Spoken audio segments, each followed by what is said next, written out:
कार्तिक माहात्म्य 33वां अध्याय।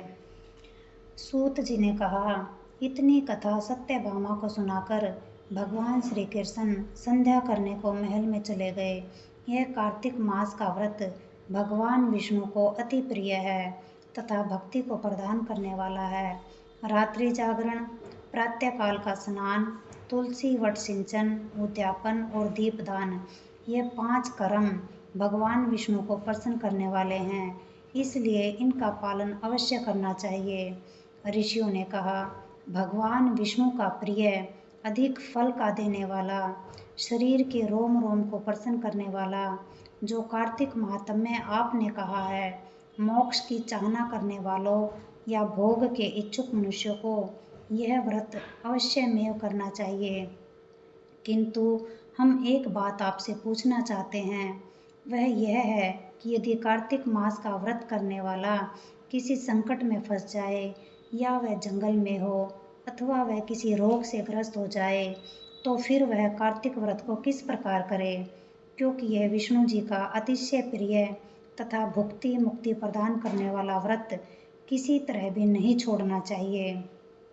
श्री सूत जी ने उत्तर दिया, यदि कार्तिक व्रती किसी संकट में फंस जाए तो वीरता के साथ शंकर जी तथा भगवान विष्णु के मंदिर पास में हो, उसमें जाकर रात्रि जागरण करे।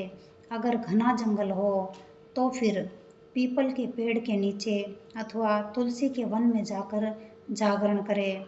भगवान विष्णु जी की मूर्ति के सम्मुख बैठकर विष्णु जी का कीर्तन करे। ऐसा करने से 1000 गौओं के दान के बराबर फल मिलता है। जो मनुष्य विष्णु जी के कीर्तन में बाजा बजाता है, उसे वाजपेय यज्ञ के बराबर फल मिलता है, और हरि कीर्तन में नृत्य करने वाले प्राणी को समस्त तीर्थों में स्नान करने का फल मिलता है।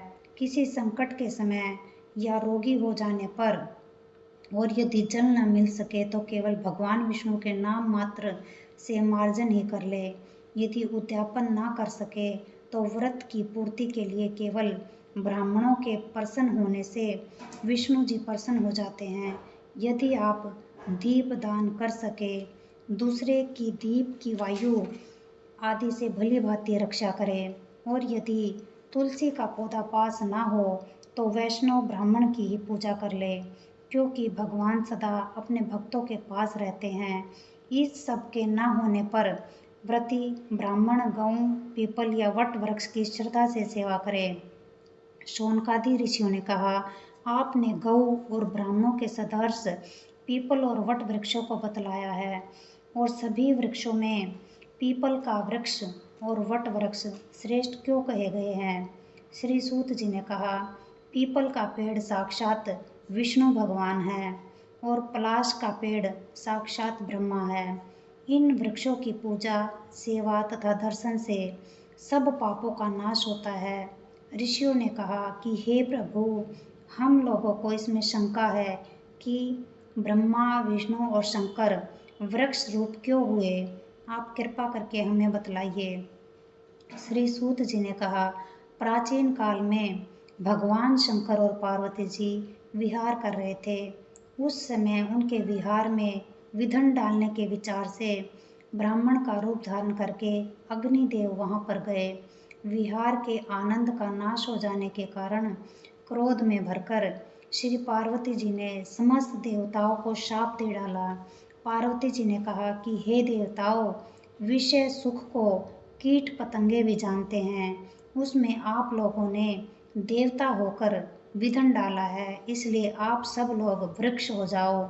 सूत जी ने कहा, इस प्रकार क्रोधित पार्वती जी के शाप से सभी देवता वृक्ष हो गए। इसी कारण भगवान विष्णु और शंकर जी दोनों पीपल और वट हो गए। इसी कारण भगवान विष्णु का शनिदेव के साथ योग होने के कारण केवल शनिवार को ही पीपल का स्पर्श करना चाहिए, और किसी दिन नहीं करना चाहिए। जय भगवान। सुख शांति, सुख शांति, सुख शांति।